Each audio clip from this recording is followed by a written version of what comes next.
¿Cuántas promesas te han hecho que no se han cumplido? Yo no te prometo un gran sueldo. Te prometo un trabajo fijo. No te prometo que siempre sea como el primer día. Te prometo que nunca te faltarán las fuerzas. No te prometo que todos tus compañeros resistan. Te prometo que se puede llegar hasta el final. No te prometo personas importantes. Te prometo personas que no saben cuánto valen. No te prometo que vayan a hacer caso de lo que digas. Te prometo que querrás repetirlo una y otra vez. No te prometo la comprensión de los que te rodean.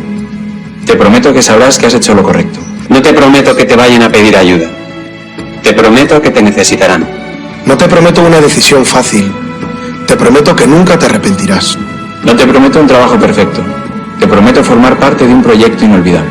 No te prometo que siempre vayas a obtener resultados. Te prometo que tu trabajo dará mucho fruto. No te prometo que vayas a tener grandes lujos. Te prometo que tu riqueza será eterna. No te prometo que siempre vayas a poder ser valiente. Te prometo que tu amor será más fuerte que el mío. No te prometo que puedas acabar con el dolor, el sufrimiento y la injusticia. Te prometo que estés donde estés, llevarás esperanza. No te prometo el reconocimiento del mundo. Te prometo una palabra eficaz. No te prometo seguridades humanas. Te prometo la certeza de que has sido elegido. Y te prometo que alimentarás al mundo.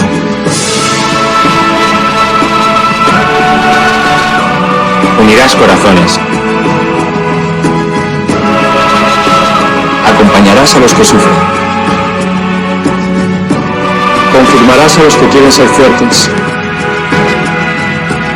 Experimentarás con ellos la verdadera alegría. Sumergirás a los hombres en la verdad. Y serás sacerdote, testigo de Jesucristo.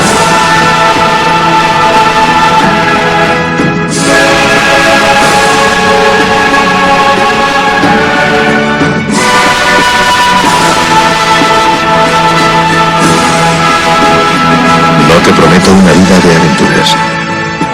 Te prometo una vida apasionante.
El peor analfabeto es el analfabeto político. No oye, no habla, no participa de los acontecimientos políticos. No sabe que el costo de la vida, el precio del poroto, del pan, de la harina, del vestido, del zapato y de los remedios dependen de decisiones políticas. El analfabeto político es tan burro que se enorgullece y ensancha el pecho diciendo que odia la política. No sabe que de su ignorancia política nace la prostituta, el menor abandonado y el peor de todos los bandidos, que es el político corrupto, mequetrefe y lacayo de las empresas nacionales y multinacionales. Hola, ¿qué tal amigos? Gracias por acompañarme en una nueva emisión.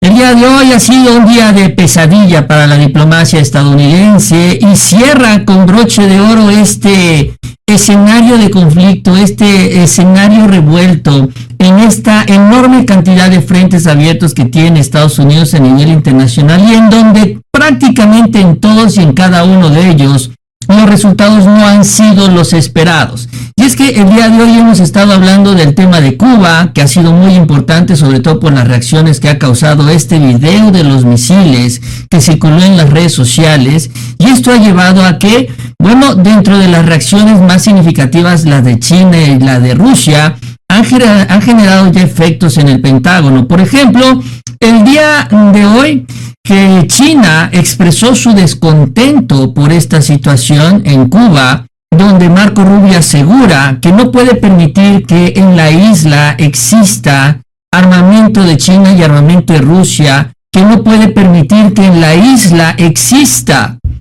gente de inteligencias de la Agencia de Inteligencia China y de Rusia, porque esto es un peligro para la seguridad nacional. Pues China le dice, bueno, pues tú estás haciendo lo mismo en Taiwán.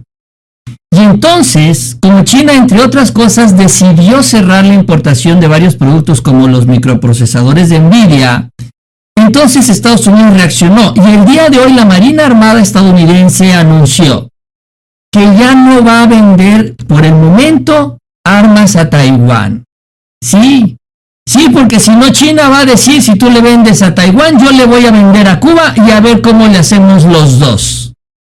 Y entonces Estados Unidos se echó para atrás. Por si fuera poco, hoy que Vladimir Putin habló sobre los ejercicios militares con Bielorrusia, horas después Rusia dio a conocer un nuevo misil, otro más, el que es disparado desde los buques y que tiene también una capacidad nuclear. O sea que si deciden ir a defender a Cuba, vamos a suponer, en este escenario, pues ya están preparados para esto los rusos, con lo cual todo este escenario se le empieza a enredar a Estados Unidos. Y eso en el caso de Cuba. También Irán, que lo he venido posponiendo todo el día, pero es que, vaya, hoy daba como para hacer 8 videos sobre los diferentes temas, así que vamos a hablar de varias cosas. Irán, bueno, se habló mucho de las negociaciones que se estaban dando, incluso se corrió la versión de que a Galibaf ya lo habían sacado al presidente del Parlamento de Irán, y ya tuvo que salir uno de los voceros del Ministerio de Asuntos Exteriores a decir que todo es puro chismorreo y que sí se han dado algunas negociaciones, pero pues realmente todavía no se ha concluido absolutamente nada. Mientras que por otro lado se informa, porque también Estados Unidos ya se quiere lavar las manos, se filtra el dato de que Estados Unidos gastó más misiles para defender a Israel que Israel para defender a Israel, señalando además estas fuentes del Pentágono que Israel sin Estados Unidos no puede sobrevivir si se declara la guerra en contra de Irán. Sí, ya también están vendiendo el favor a Netanyahu para que se ponga él solito en su lugar, porque ya sabemos que Netanyahu se puede ir por la libre en todo esto. Y mientras esto sucede, hoy los iraníes organizan un evento ahí en los restos de la escuela del MINAB, donde llegan los niños a hacer una serie de comentarios ante los micrófonos, refiriéndose también de que van a vengar a sus compañeros fallecidos, a los niños que perdieron la vida. Llega un exmarín estadounidense y les dicen, y si lo mismo hubiera hecho Irán, ¿cómo reaccionarían ustedes estadounidenses ante una acción de este tipo? Si Irán hubiera decidido atacar una escuela llena de niños. No, bueno, un desastre. La imagen internacional de Estados Unidos, que se suma también al hecho de que no pudieron controlar a Irán. Y yo lo he mencionado, ya es este efecto Irán que se empieza a sentir, empieza a caminar en Bolivia, empieza a caminar en Groenlandia, y por si fuera poco, los aliados del trumpismo también empiezan a tener problemas. El día de hoy se da un escándalo desde Argentina porque 27 Sí, y repito el dato, 27 testigos que están participando en el proceso legal en contra de Cristina Fernández, pues se han retractado. Ya han acusado que los testimonios lo hicieron bajo coerción. Incluso uno de ellos dijo que reconoció que cometió una ilegalidad, pero que habían amenazado a sus hijas los propios fiscales argentinos para que trataran de inculpar a Cristina. ¡Uf! No, bueno, si de por sí le faltaban problemas, no necesitaban más bien problemas de ley, ahora esto le reventó. En fin, vamos a hablar de muchos temas, hay muchísima información, más resumido que podamos para no extendernos mucho en este último corte informativo para los desvelados y los desmañanados. Y todo surge con este video. ¿Cómo ha tenido efecto? Para mí este es el punto de partida en este nuevo momento que está viviendo la diplomacia estadounidense. En el video anterior mencionaba yo que esto lo que ha generado también es un gran desgaste para la imagen de Marco Rubio, porque el tema de América se lo encargaron a Marco Rubio, que estaba muy feliz que había construido una alianza de presidentes afines a Donald Trump, presidentes de derecha aquí en América. A él lo sacaron del tema de Irán, metieron a J.D. Vance. Pero con todo esto de Cuba se empezó a enredar. ¿Y por qué? Porque en el caso de Venezuela, si bien fue una operación exitosa, o el secuestro de Nicolás Maduro, no hubo resistencia, pues siempre quedó este tufo de la traición. Y esto, en el caso de Cuba, los propios cubanos así lo dicen. Es que a Maduro lo traicionaron. Los propios militares, ciudadanos, traicionaron a Maduro, pero sobre todo los militares y la clase política. Dicen los cubanos, no, acá no pueden hacer lo mismo que con Maduro, porque aquí no vamos a traicionar a nuestro gobierno. Aquí no somos Venezuela. Es lo que dice el pueblo cubano. Y esto en el entendido que el ejército tampoco va a traicionar. O sea que si se llega a dar una incursión como lo planea Estados Unidos, pues veremos equipos de defensa operando. Algo sucederá, cuando menos eso es lo que advierte el pueblo de Cuba. ¿Por qué? Porque ya después de Irán las cosas han cambiado mucho. La percepción sobre Estados Unidos en el mundo es muy distinta. Y les digo, uno de los que está pagando los platos rotos es Marco Rubio, que en su idea, porque él es el que está impulsando todo esto, de una acción militar en Cuba, hoy se lanzó contra China y contra Rusia. Imagínense nada más, en medio de todo este escenario de Irán llega y abre la boca, señalando que Cuba es uno de los patrocinadores que lideran al terrorismo en la región entera. Es un estado fallido a 90 millas de nuestras costas, manejado por nuestros adversarios que son China y Rusia, y que representa por esto una amenaza a la seguridad nacional de los Estados Unidos, señalando que además de esto hay armas de Rusia y de China, y hay áreas de inteligencia de Rusia y de China, y que esto no lo pueden permitir. Yo incluso por la mañana decía, bueno, si le cambiamos el nombre y le ponemos Taiwán, pues China es exactamente lo que argumenta a Estados Unidos. Lo que le dijo Xi Jinping a Donald Trump, oye, deja de andar armando a Taiwán. Y Trump hizo como que no escuchó el señalamiento de Xi Jinping. Pero luego llega Cuba y llegan estas acusaciones. Y obviamente en este escenario en donde ahorita Estados Unidos no tiene precisamente la mejor de las imágenes, pues bueno, se vienen los posicionamientos. Y hablando de los chinos, ellos le señalan a Estados Unidos, dice, debe de dejar de blandir los garrotes de las sanciones o los procedimientos judiciales contra Cuba y dejar de recurrir a la amenaza de la fuerza en todo momento. Dice que no puede abusarse de estas estrategias judiciales para tratar de generar esta influencia en naciones extranjeras. Vamos a hablar de lo de Milei, porque es lo mismo, así es como operan ellos. Utilizan el sistema judicial. Esto es lo que menciona el portavoz chino. China siempre se opone firmemente a las sanciones unilaterales ilegales que no tienen base en el derecho internacional y que no están autorizadas por el Consejo de Seguridad de la ONU. También se opone al abuso de medios judiciales y a la presión sobre Cuba por parte de fuerzas externas bajo cualquier pretexto. Estados Unidos debe dejar de usar sanciones y medidas judiciales contra Cuba y de amenazar con el uso de la fuerza. China apoya firmemente a Cuba en la defensa de su soberanía nacional y dignidad y se opone a la interferencia externa. Pues es lo que señala China. Ahora, en este aspecto hay dos temas muy significativos. Uno de ellos, en donde además de esto, China anunció el día de hoy que iba a prohibir la venta de microprocesadores de Nvidia, entre otros el RTX 5090, que, bueno, es un procesador para juegos, pero también otros procesadores que se utilizan para la inteligencia artificial, con la intención de ir fortaleciendo la posición de mercado de las empresas ahí de casa, que son Huawei y Cambricon. ¿Por qué? Bueno, porque obviamente China no quiere depender de los procesadores de inteligencia artificial de Estados Unidos, porque sabe que si llegan a depender de Estados Unidos, entonces pues en las negociaciones Estados Unidos tendrá una carta fuerte, así como ahorita China tiene las cartas fuertes en la mesa. Entonces cierran el mercado chino a Nvidia e impulsan a sus empresas en la carrera por la inteligencia artificial. Pues ¿qué es lo que puede suceder? Pues se van a hacer de procesadores de Nvidia. Lo que hacen muy bien los chinos es copiar la tecnología y después empezarla a mejorar. Y ahí es donde las cosas se le pueden complicar a Estados Unidos, pero finalmente también se convierte en una decisión después de la reunión con Donald Trump. Incluso el dueño de Nvidia fue allá a China y dice él, pues reconozco pues que esta es una estrategia por la soberanía tecnológica. Pues, ¿qué le vamos a hacer? Nosotros estamos trabajando en lo nuestro, China está trabajando en lo suyo.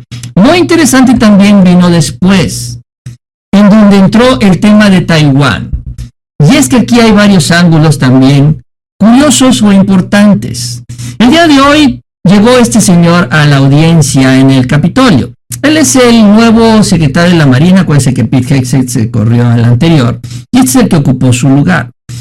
Y bueno, lo que él se le cuestionó sobre Taiwán, y dice que la Marina Armada estadounidense dejó de tener pues esta coordinación con Taiwán, cuando menos por el momento, también dejándole de vender armamento a Taiwán. Esto es lo que mencionó. Presidente, no he hablado con los taiwaneses. Sin embargo, hemos hecho algunas ventas militares extranjeras a ellos. Y en este momento estamos haciendo una pausa para asegurarnos de tener las municiones que necesitamos para Epic Fury, de las cuales tenemos muchas, pero solo estamos asegurándonos de tener todo. Pero luego las ventas militares extranjeras continuarán cuando la administración lo considere necesario. Pues es lo que confiesa entonces el secretario de la Marina. No le vamos a vender a Taiwán. Sí, pues si anda Marco Rubio reclamándote que tú le andas vendiendo armas a Cuba y Estados Unidos le anda vendiendo armas a Taiwán, te van a decir con qué cara me vienes a decir a mí que no ayude a Cuba. No, es también como que una manera de vamos a bajarle un poco el gas. Repito, porque Estados Unidos más bien está en una posición también complicada en cuanto a la producción de estos misiles de defensa. Lo que se dio a conocer hoy en un reportaje del Washington Post es que Estados Unidos utilizó aproximadamente 200 misiles antiaéreos, THAAD, Arrow, todo básicamente, para defender a Israel, mientras que Israel habría gastado 120 misiles a lo mucho. O sea, Estados Unidos gastó más que Israel. Y entonces, pues obviamente la idea es que Estados Unidos siga defendiendo a Israel. Ahora, además de esto, que obviamente es complicado para Estados Unidos porque sabemos que esos misiles tardan en producirse, también hay otra situación. Se menciona que hay varias tierras raras que son las que maneja en su mayoría, que tiene el control China, que son necesarias, indispensables para la fabricación de varios de los radares que destruyó Irán en la guerra de los 40 días. Y que básicamente el hecho de no tener acceso a esas tierras raras lo que va a provocar es que se retrase la producción de esos radares y eventualmente también se retrase o sea más lenta la producción de los misiles de defensa. Y este es el otro aspecto. O sea, no solo es el hecho de tratar de ya no agarrar más pleito con China, sino es el hecho de que, pues si me peleo con China y China no me da las tierras raras, entonces ya nos fregamos todos. ¿Por qué? Porque ya no puedo defender yo a Israel, ya no puedo tener posiciones estratégicas en otras partes del mundo porque ya me gasté mis misiles, y si no, en su defecto tengo que tener listos los misiles allá en el Golfo Pérsico porque si no, Irán me va a pasar encima. Ya están en ese punto, están en ese problema adicional en el que se terminaron metiendo, porque además Marco Rubio hoy abrió la bocota y lo primero que hizo fue lanzarse en contra de los chinos. Y lo peor todavía es cuando se suma Rusia, porque ya sabemos que aquí es al 2x1, van en paquete. Hoy reportábamos cómo Vladimir Putin tuvo una teleconferencia con Lukashenko en donde hicieron un balance sobre la estrategia coordinada, la estrategia nuclear coordinada entre los dos países, que ya tienen armas nucleares distribuidas entre los dos territorios, entre otras cosas más. Pero además de esto, lo que se da a conocer el día de hoy es un nuevo misil, otro más. Es que parece que los crecen allá en las plantas como frutas. Se da a conocer el misil hipersónico Zircon de última generación, que además tiene capacidad nuclear y que puede ser disparado por una fragata, ¿no? Fue disparado por una fragata durante ejercicios militares. O sea, hace que ahí, desde el barco, se estrena un nuevo misil hipersónico con capacidad nuclear. Y bueno, cuando ahorita se ha discutido mucho con el tema de Estados Unidos y toda esta estrategia de andar pirateándose los buques petroleros, pues lo que viene a presumir Rusia es que ahora desde el mar también tengo esta capacidad de fuego. El hecho de que sean hipersónicos y pueda trasladarse más cerca de sus adversarios significa que los adversarios tienen menos tiempo para poder reaccionar. Porque ya no los tiene que lanzar desde Bielorrusia o desde Rusia, que aunque pues sean hipersónicos, se tardan sus minutitos en llegar, ahora esos minutos se reducen todavía más. Así que en todo este escenario, pues Estados Unidos se ve rodeado por este equipo Rusia-China, súmenle Bielorrusia, súmenle Irán, y sumen finalmente todos los países que ya se están girando en este circuito del BRICS, en esta alianza militar, política, económica. Y ahí, hablando de Irán, el día de hoy le dieron un golpe durísimo a Estados Unidos, sobre todo con este tema de la escuela del MINAF. Incluso el día de hoy apareció un exmarín de apellido O'Keefe que pues le habló a sus conciudadanos estadounidenses diciéndoles qué pensarían ustedes y qué dirían ustedes de Irán si Irán hiciera lo mismo que hicimos nosotros, si atacaran una escuela en Estados Unidos. ¿Cómo reaccionarían ustedes? Porque en Irán dicen pues muerte a Estados Unidos. ¿Ustedes no dirían muerte a Irán si les tocara vivir esta tragedia? Es una reflexión que hace un ciudadano estadounidense ahí en el lugar de los hechos. Esto mencionó. ¿Era tu escuela tal vez de Tucson, Arizona, donde se producían estas armas de Raytheon, estos misiles Tomahawk? Imagina si tuvieras hijos en Tucson, Arizona, que fueran bombardeados por Irán y asesinaran a 132 de tus hijos. ¿Cómo te sentirías? ¿Cómo te sentirías? ¿Estarías equivocado al decir muerte a Irán si asesinaran a todos tus hijos? ¿Lo estarías? ¿Cómo te atreves? ¿Cómo te atreves a esparcir estas mentiras por el mundo? Dime un incidente terrorista, uno que la República Islámica de Irán te haya hecho a ti. Y así cuestiona Estados Unidos, porque ese es el argumento de Trump, es que estamos en riesgo, es que los tenemos que frenar. 47 años que hemos vivido amenazados por Estados Unidos. Pues en 47 años Irán no atacó ninguna escuela en Estados Unidos. Y hasta la fecha, y esto lo vimos hace un par de días con Brad Cooper, el director general del CENTCOM, que se le preguntó, oiga, ¿ya saben quién es el responsable de este ataque? No, es que es muy complicado, es muy difícil de hacer esta investigación. Ya van más de 80 días. ¿Cuánto más tardará? Esto lo va a perseguir también a Trump, junto con el tema de Epstein, hablando de menores. Luego, sobre el tema de la negociación, hoy salió el portavoz del Ministerio de Asuntos Exteriores, Ismael Baghei, porque bueno, hoy la verdad es que se dio una mezcolanza de chismorreos trascendidos, notas, supuestamente fuentes de Irán, supuestamente fuentes de Estados Unidos, donde decían que ya había acuerdo, donde decían que no había acuerdo, donde decían que sí se habían puesto de acuerdo en esto, donde decían que no había, en esto se estaban peleando, donde decían que hasta Galibaf ya lo habían corrido casi del equipo principal de Círculo Rojo, de negociadores y de líderes políticos, etcétera, etcétera, etcétera, etcétera, etcétera. Realmente fue un desastre informativo todo esto y pues todo quedó en una gran especulación y eso es lo que dice Ismael. Ninguna, dice, de las especulaciones planteadas en los últimos días respecto a los diversos aspectos de las conversaciones puede ser confirmada.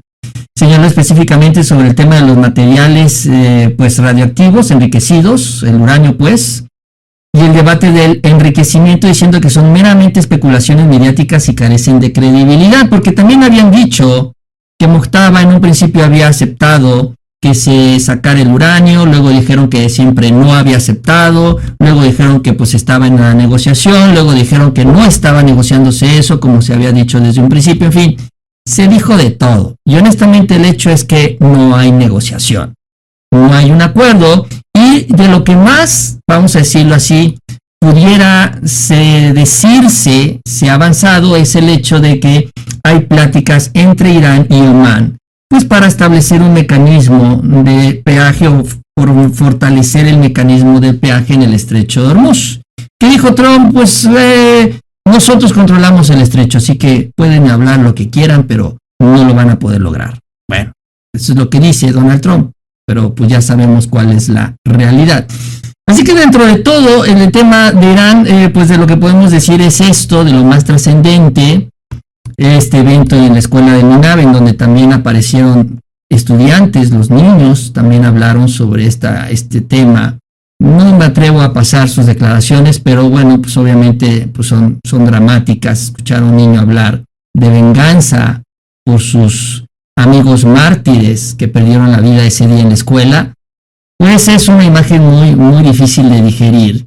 Y que, pues, independientemente de lo que suceda en la negociación, sí amerita un responsable. Alguien tomó la decisión y alguien presionó el botón, que son los que deben de pagar las cuentas por esto que sucedió en esta escuela.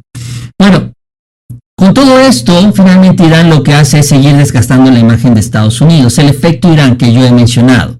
Esto, por ejemplo, en el caso de Bolivia, que va creciendo, ya en Estados Unidos están preocupados. Incluso el secretario de Estado, Marco Rubio, que ve que cómo se le cae toda su casa de naipes, ya estableció una declaración conjunta del Escudo de las Américas, que se acuerdan es este grupo de países que invitó Donald Trump a Miami, se reunieron, dijeron, acá hay una nueva organización que es la que va a llevar al futuro al continente americano, en donde están Argentina, Bolivia, Chile, Costa Rica, República Dominicana, Ecuador, El Salvador, Guyana, Honduras, Panamá, Paraguay, Trinidad y Tobago, y donde pues en el comunicado básicamente expresan, dicen, su preocupación por las protestas, su solidaridad con el gobierno de Bolivia, exhortando a que pues las protestas sean pacíficas, que cuando los manifestantes recurren a la violencia, el gobierno tiene un interés legítimo en la protección legal del orden público y que no podemos, dicen, permitir el derrocamiento de líderes elegidos democráticamente en nuestro hemisferio.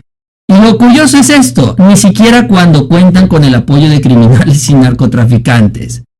¿Cómo no? Si se llevaron a Nicolás Maduro. Ahora dicen que sí es válido, pues si Nicolás Maduro supuestamente era un narcotraficante y por eso no lo podían tolerar como presidente de Venezuela y ahora salen a decir que sí. ¿Saben qué? Yo creo que en Estados Unidos saben que ya varios de estos líderes que están ahí van a enfrentar estas denuncias en sus propios países, particularmente Noboa, que ese es el primero en la fila. Todo el mundo sabe que Noboa, con su empresa de exportación de frutas, metía paquetes de polvo blanco para venderlos allá en Rusia. Sí, entonces ya se están poniendo el parche antes de que les salga el grano. ¿Por qué? Porque finalmente saben que varios de estos líderes, que son narcoterroristas, pero son de derecha, entonces son buena ondita, pues van a enfrentar esta situación en sus países. Entonces dicen, pues ya eso no significa que nos tengamos que deshacer de ellos. Miren nada más la hipocresía y el cinismo. Pero bueno, en Bolivia hoy salió Evo también en una serie de declaraciones señalando que él no convocó a la movilización y que, bueno, esto ha venido creciendo también por la gran inconformidad que existe en el pueblo boliviano.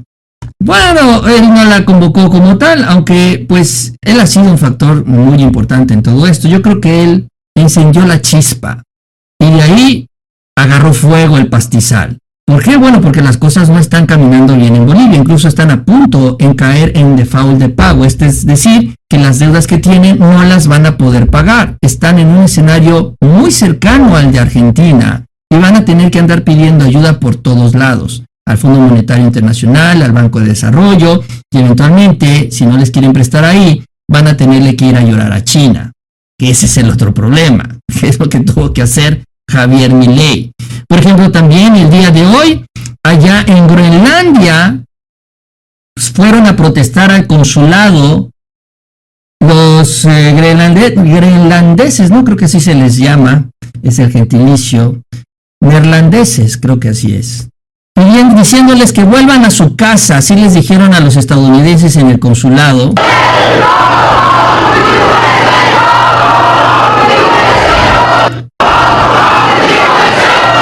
Go home to USA. Váyanse a su casa a los Estados Unidos. Así les dicen a los estadounidenses en Groenlandia.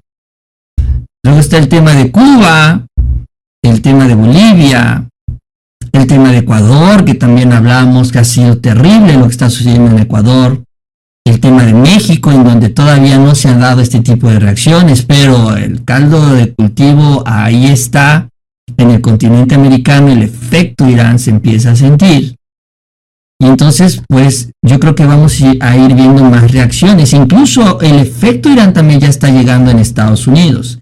El día de hoy los republicanos tuvieron que hacer una acción de emergencia en la Cámara de Representantes. ¿Por qué? Porque se acuerdan que ayer fue que hablábamos que se pasó la iniciativa del Congreso en el Senado para quitarle los poderes de guerra a Donald Trump y frenar ya la guerra en Irán. Entonces hoy llegó a la Cámara de Representantes y también la iban a ganar. Entonces Mike Johnson cancela la votación, cancela la sesión y dice, no vamos a discutir esto porque ya pasó el plazo que teníamos para poder echar atrás estas decisiones de Trump. ¿Por qué? Porque saben que van a perder la votación, o sea, ya estaba prácticamente perdida y Mike Johnson recurrió a esta maña legislativa, lo cual revela también que la situación crítica en Estados Unidos se está empezando a sentir. Y por si fuera poco, Javier Milei, y es que Javier Milei siempre merece su capítulo por separado. Ayer hablábamos cómo entregó el control de las aguas territoriales a Estados Unidos en un acuerdo militar en donde se justifica este argumento por el bien común global. Entonces, por el bien común global, la Argentina cede el control de las aguas territoriales a Estados Unidos para que ellos las vigilen, ellos tomen las decisiones de quienes pueden circular ahí o no, y finalmente Estados Unidos haga el gasto que no puede hacer Argentina para cuidar sus aguas territoriales, porque la idea es que aquí se van a ahorrar mucho dinero.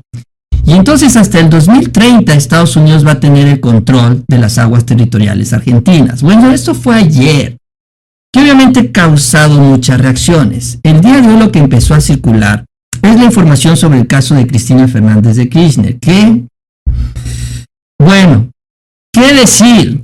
Se menciona que son 27 testigos en este proceso en la causa Cuadernos que admitieron haber inventado testimonios en contra de Cristina Kirchner bajo las amenazas del fiscal Stornelli, el fiscal, y que esta causa Cuadernos es sobre la acusación porque ahí es de unos cuadernos donde supuestamente llevaban el control de las coimas, no sé exactamente cuál sea la entonación, que es la manera en la que le dicen allá, las mordidas, como le conocemos en México, los cuchupos, el diezmo, que recibían de los proveedores del gobierno argentino y con la cual hicieron una riqueza de millones. Esa es la acusación. Ahí tenían registrado todo en esos cuadernos.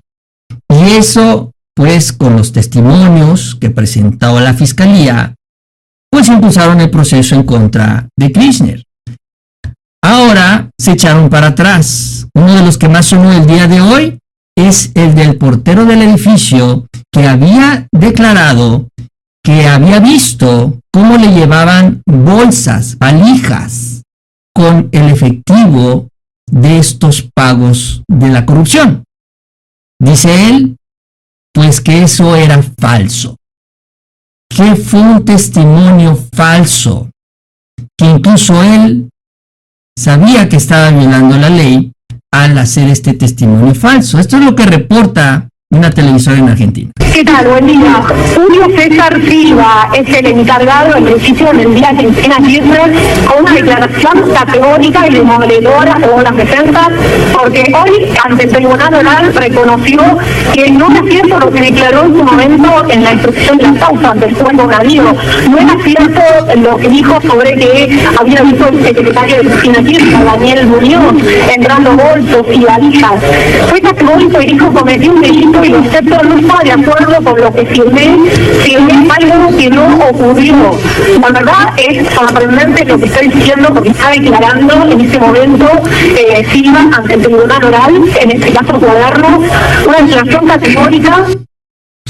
Pues eso es parte de lo que se reporta entonces en el juicio, y pues del video que está circulando hay un par de videos ya, donde él ya dice explícitamente el por qué él dio un testimonio falso, porque justamente los fiscales amenazaron a su familia, amenazaron particularmente a su hija, y así fue como consiguieron su testimonio, y se entiende que así fue como consiguieron los demás testimonios, dicho por él mismo en esta audiencia oral. Tanto el señor Bonadío como el señor el juez y el fiscal, los dos. Uno entraba y otro salía y me preguntaban en varias oportunidades, ¿tenés hija, verdad?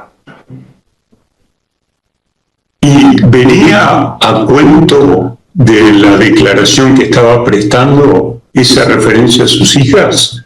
Yo lo tomé de una manera que no me pareció bien de la manera que se expresaba. Porque a mí cuando me interrogaron me dijeron, usted viene acá, ya estuvimos en el barrio, ya sabemos que Osquero que nos dijo, ya varias personas que vimos, así que vos venís por el caso de los bolsos acá y vos ya viste, tenés que decir todo lo que viste realmente. Y después me dijeron, no te olvides nunca que vos tenés 2 hijas, y yo tengo 3 hijos, un varón y 2 mujeres. Pues así es como él reveló cómo le decían, sobre cómo le hablaban sobre su familia para que diera su testimonio. Entonces, bueno, ahora está este tema con Milei, donde empieza esto mismo, que es de lo que se le acusa a Estados Unidos, de utilizar la justicia como arma política. En el caso de Cuba, vamos a meter el caso de México, que también, pues sí, se ha estado utilizando como arma política para hacer la declaración de que en México gobierna un narcopartido, que hay una narcopresidenta, ¿no? Y que todos los de la izquierda están vinculados con los cárteles. Pues es exactamente lo mismo que hacen en otras partes del continente. Incluso en Bolivia también ya se les quiere acusar de narcoterroristas a los líderes sindicales para poderlos detener y que pues se reduzcan las manifestaciones. Es decir, es la misma manera en la que operan, la que actúan, y al final del día todo esto les termina reventando. Y lo peor de todo, que como lo vimos en el comunicado, también los que terminan embarrados son ellos mismos, en la ultraderecha. Son los que realmente tienen los vínculos con los cárteles, son los que realmente están vinculados con estos grupos. Y por eso hoy el Escudo de las Américas dice que aunque sean descubiertos, si fueron electos democráticamente, es decir, si Estados Unidos acepta el resultado de la elección, entonces, pues no hay problema que siga siendo presidenta o presidente.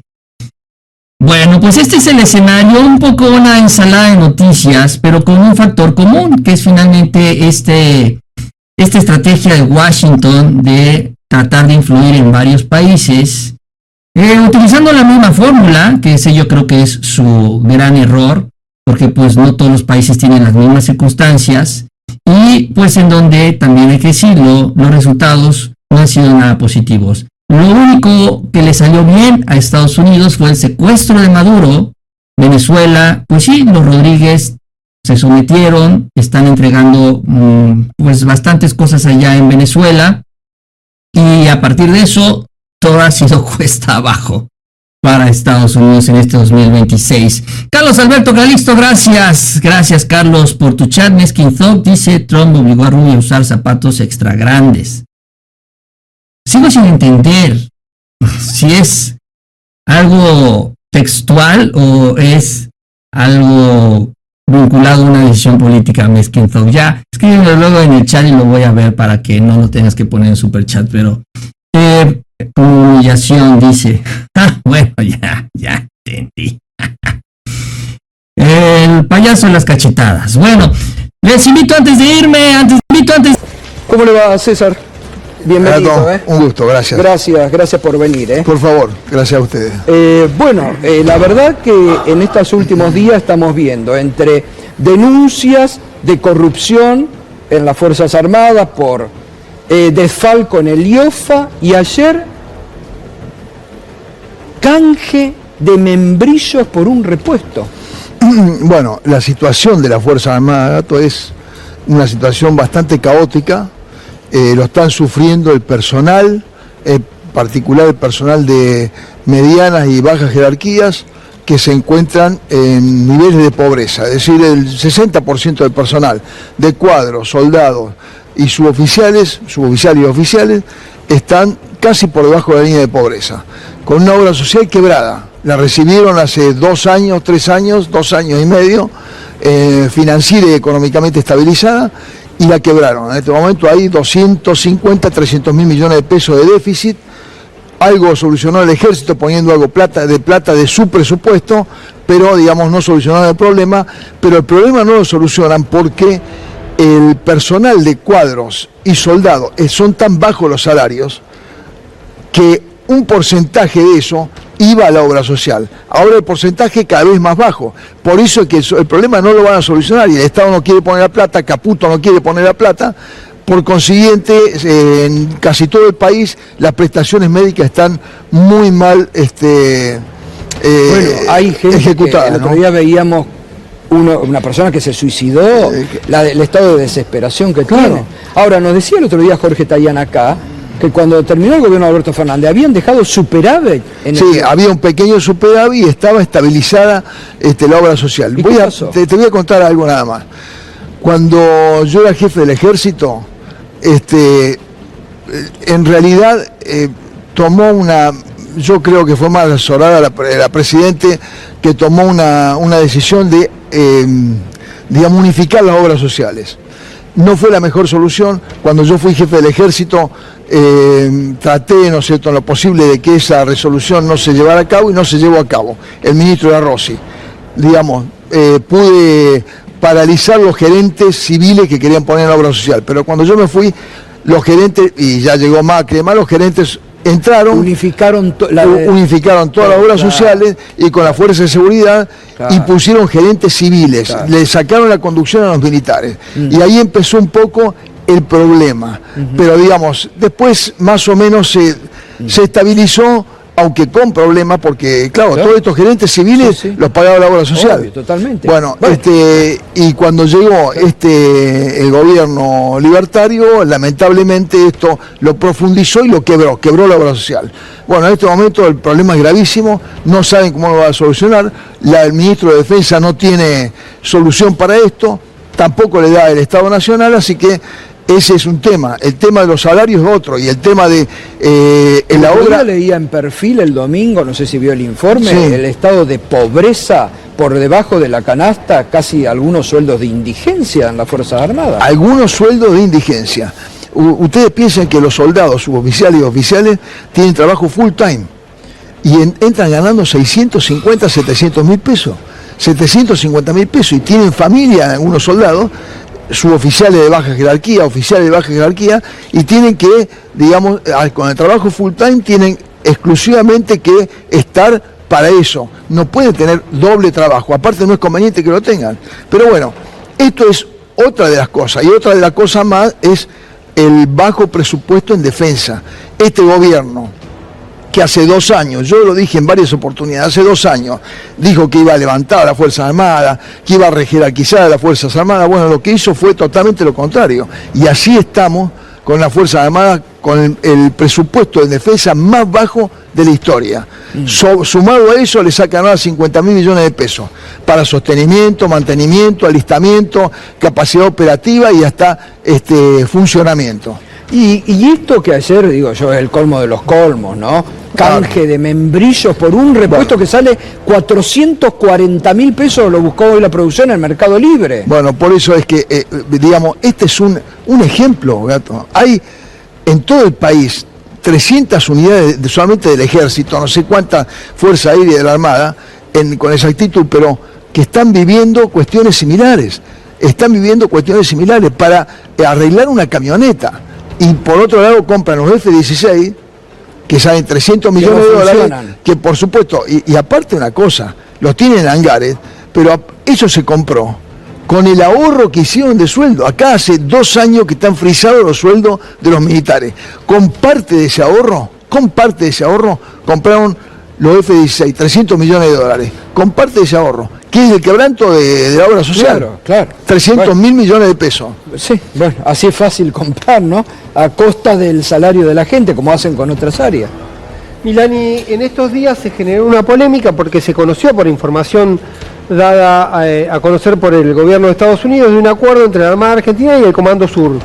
Mucha polémica, primero porque no hubo información desde el gobierno argentino, un dato que usted me corregirá, parece bastante anómalo, sobre todo cuando el otro gobierno lo informó, lo dio a conocer.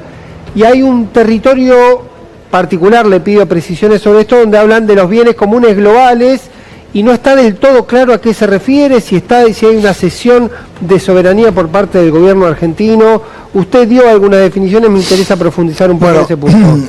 Yo les quiero decir, antes que esto, algo que es importante. Ustedes saben que yo tengo una procedencia peronista, hay algo que es importante que quiero remarcar.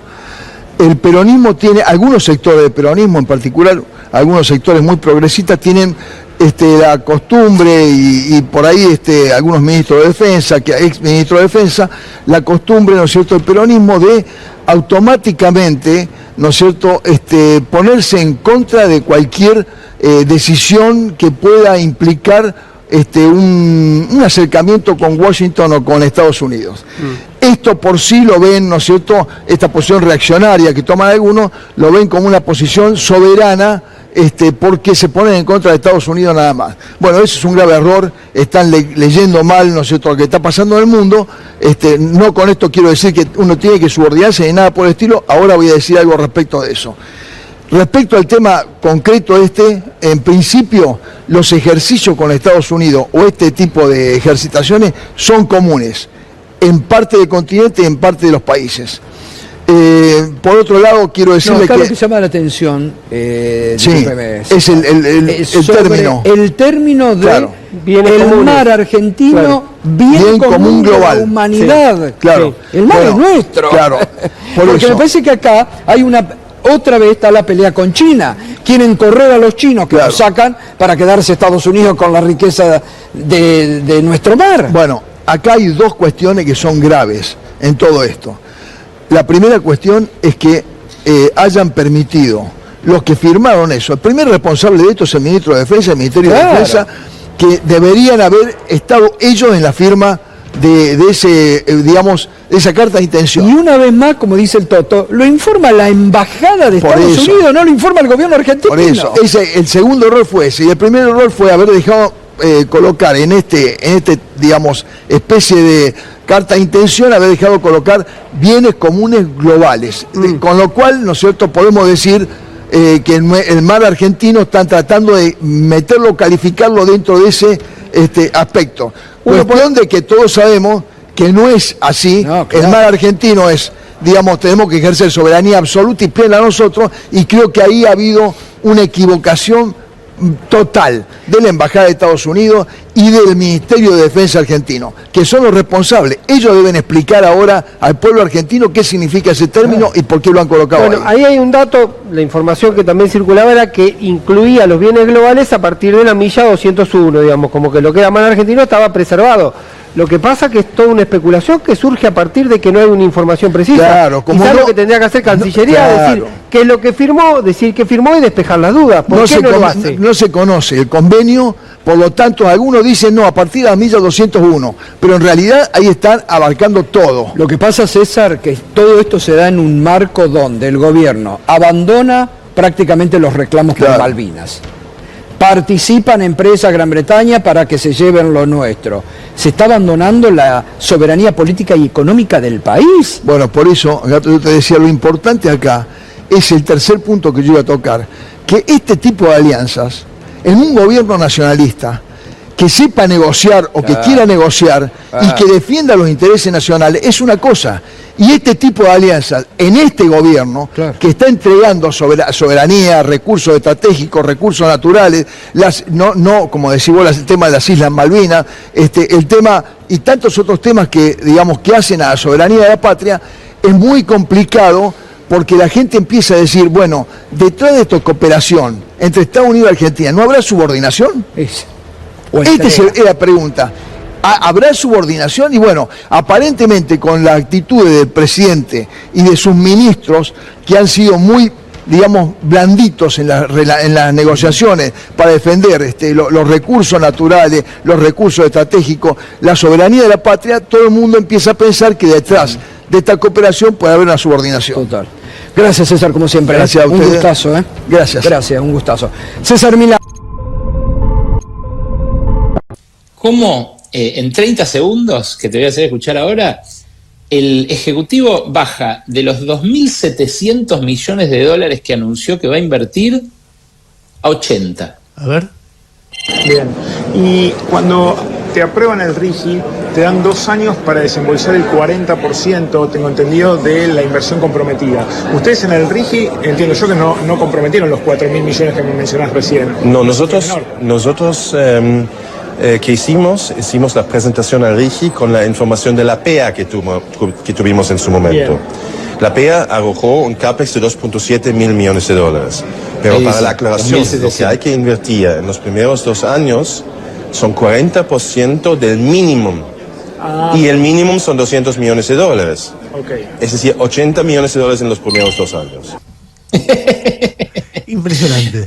Esto explica a la perfección cómo funciona el RIGI, como un inflador de expectativas para que las empresas vayan, levanten guita en sus respectivos mercados de capitales, con un anuncio gigantesco de inversiones que no se traduce en lo inmediato en empleos, ni siquiera ahí, en esos lugares donde sí la economía está levantando y donde sí se generan exportaciones. Pero la expectativa y la realidad tienen muchísimo contraste. La política fiscal también me parece que merece un apartadito en este rincón de hoy, porque anoche Milei anunció una rebaja de 2 puntos de las retenciones a la exportación de trigo y de cebada, la misma semana que le dieron media sanción a un proyecto para meterle un tarifazo que, si es ley, se va a sentir fortísimo en Bahía Blanca, Rosario, Córdoba, también en la Patagonia, porque las zonas frías históricas, antes de que las expandiera en 2021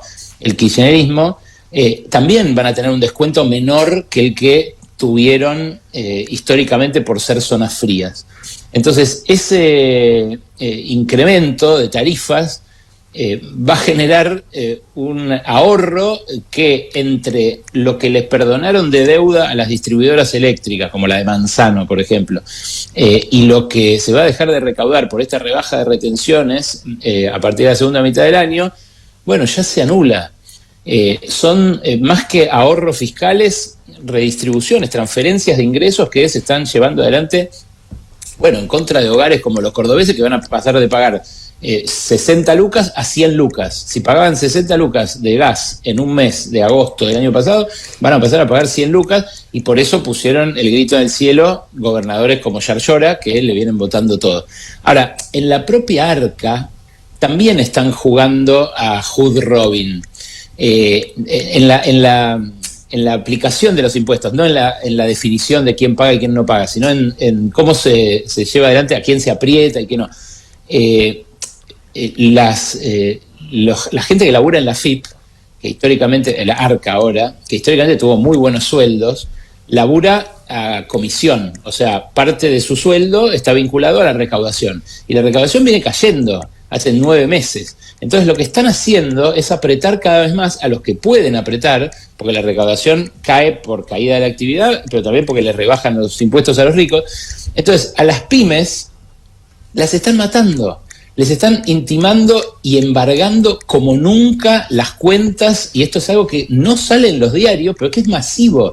La queja del industrial pequeño, del comerciante que no vende, qué sé yo, son pero a los gritos. Y la verdad que en contraposición a eso, uno ve cosas como la que publicó ayer Pancho Olivera, de cómo se están subiendo los sueldos la gente que puso Caputo en el pasillo VIP. Incluso su vocera, Yael Bialostowski, que se hace llamar Yael Bialos. Yo, al principio, cuando la conocí en la anterior gestión de Caputo, nunca ofició de vocera, nunca pudo comunicar como comunicaba, no sé, Armando Torres en la época de La Baña. Pero a mí me llamó la atención siempre esto de que se apocopara el apellido. No sé si será de la cole y no le gusta decirlo, si le parece difícil. La cuestión es que... Bueno, sí, así se tiene que cambiar el nombre también, porque ya él la re buchonea. Sí, cuestión que esta funcionaria fue, según la nota de Pancho, ascendida, ya había sido ascendida el año pasado al grupo 22 de los agentes mejor pagos de AFIP, y el lunes pasado la subieron al grupo 26, el más alto posible. Esto a pesar de que el convenio colectivo del personal jerárquico de AFIP recomienda que no suban más de 2 categorías por vez. Mira, ¿y cuánto gana? No, son sueldos, no lo pone Pancho, pero son sueldos mucho más altos que los de cualquier ministerio. O sea, estamos hablando de sueldos de arriba de 7 palos, seguro, 6, 7 palos, seguro. Sí, son puestos jerárquicos. No lo pone, insisto, no me parece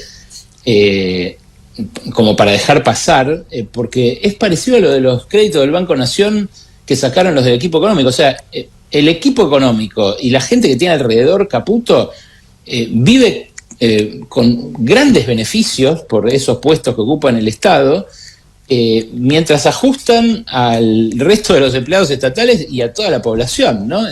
La nota se titula Afinidad política y parentesco, polémica en la Arca por 246 ascensos a dedo. Y lo destaca que no hay criterio ni de mérito ni de antigüedad en estos ascensos que se produjeron allí. Finalmente, dos cositas más, Ernesto. Una, déjame reconocer a otro colega, que es Fernando Krakowiak, que labura en la agencia, en el portal de Nico Gandini, en Econojournal. Estuvo Fer en la convención de Toronto, que es la de los mineros más grosos del mundo, ¿no? En Canadá, viste que agrupa muchas empresas mineras. Bueno. Habló con el CEO de Los Azules, que es el primer emprendimiento de cobre que va a ser apoyado por el RIGI.